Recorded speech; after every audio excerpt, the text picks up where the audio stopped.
Blended Kingdom Teens is all about the real-life struggles of living with divorced parents. We give you honest conversation and practical tools for living out your identity and purpose as we chase after God together. Hey everybody, welcome to the BKT podcast. I'm here with Scott today. Man, we are going to have a ball today. Yeah. And I'm excited to be here with Michael.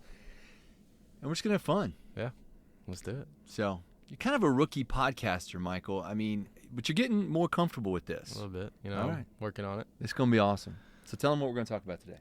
We're talking about some instances when one family has stricter rules than the other. So, you know, maybe your dad's house has more strict rules than your mom's or vice versa, how that can be tricky and, you know, tough on the teen. It's just different environments. Yeah. You know? So I'm 46 and you're 16. Mm-hmm. So our concept of rules could be a little different.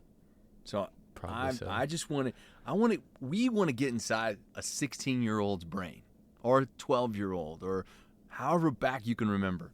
So when you think about the rules, different houses, different rules, like tell me the things that come to your mind. Curfew. Just when it comes to really anything. So, I mean, just... So every rule, every house has rules. Yeah. I mean, some people listening, you know, they may look at it and be like, hey, you know, my rules are different than their rules. Right. So, but from a kid's perspective, I mean, do you have to like mentally calibrate and go, okay, I'm going over here. The rules are different here. Yeah. Yeah, I would say. Yeah. So tell me an example of a rule that you found through your years of being in a blended family. You're like, that was big time difference. Staying at my dad's house. Mm-hmm. You know, I could go at that age, you know, I could go out more and, you know, go out, hang out with my friends all day if I wanted to. My dad didn't really care. And then when I came to our house, it was more like, you can hang out, but chill at home and spend time with us. You know what I mean? Yeah. And I think, you know, one of the things I thought is going from house to house, like I have to adjust to these rules because I don't want to make anybody mad. So, you know, coming from my dad's here, I'd have to kind of like mentally be like, rules are different over here. I got to stay home a little bit more. I need to prepare for that so I don't make my parents mad. Yeah. And I'm assuming, you know, a big difference is the reaction of breaking rules too.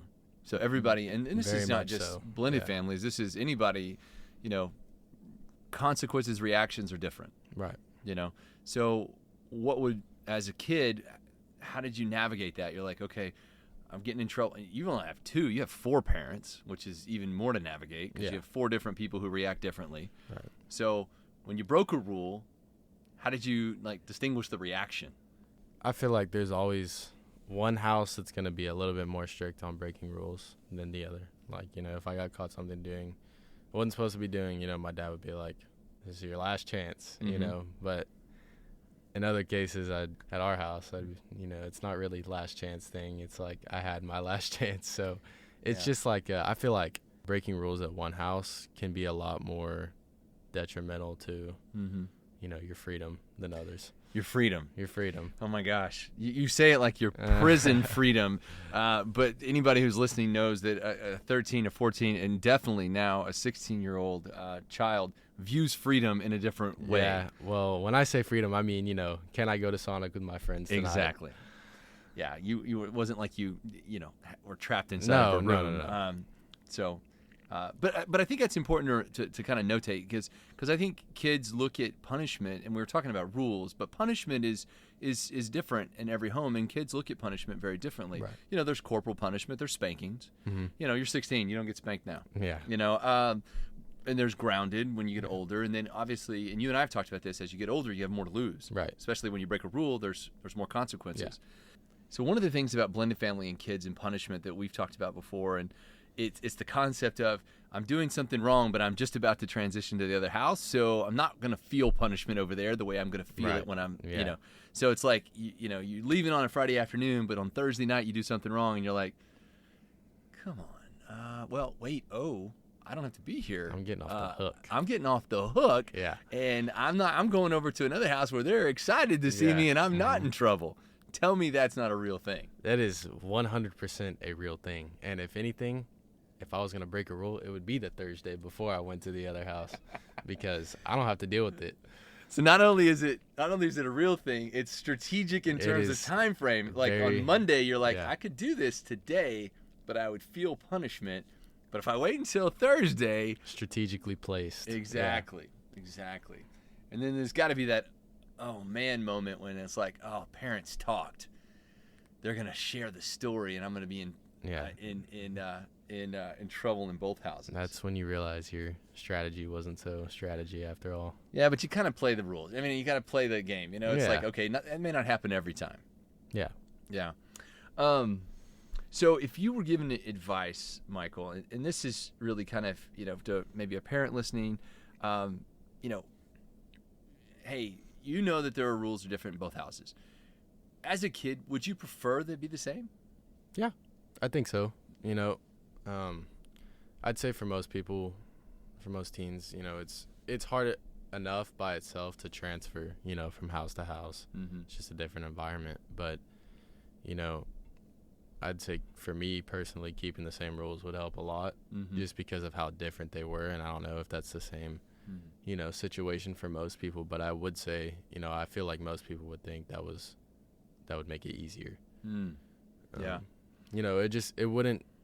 There's already enough stuff that like I said, changes, and I feel like that'd be one less thing that you have to worry about. Yeah. We need to do a whole nother podcast just about how you navigate going, okay, one house to another house, that house to this house. It's a lot. Yeah, so we're gonna do another podcast on that. So yeah, just encouraging parents to have those conversations, being like, yo, let's have the same rules. Yeah. That way, you wouldn't have to, try to get around getting in trouble. Yeah. Well, that's awesome. Well, anything else, Michael, that you want to kind of lay down in terms of, hey, two parents have different rules. If I was giving you some advice from a young teenager perspective, what would you say? I'd just say, like, as tough as it is, do your best to follow the different rules. It's going to be hard to adjust and to kind of make that switch from house to house, but what I really did was just, it's kind of like a mental, make that switch, and like you said, have a talk with all your parents and see if you can make those same rules to make it easier on you, because at the end of the day, your parents care for you, and they want what's best for you. Yeah, sometimes they get in their own way, right? And a lot of other factors kind of come into that, but yeah, I think that's great advice for kids who are listening to this, and you're like, man, I don't know what to do. Just like, I mean, you've got to grow up emotionally to understand those types of transitions, because if you don't, the frustration that you're going to feel is going to be really intense. Yeah. So I think kids of blended families tend to grow up a little faster. Yeah. Because they see and they get to experience more. So it's not a bad idea to sit them down and be like, hey, this is happening at both houses, and I get punished differently for this. Right. So could you guys get on the same page and maybe have a conversation about that? Yeah. So, cool. All right, guys. Thank you, everybody, for hanging out with us today. Stay tuned for the next episode. See you there.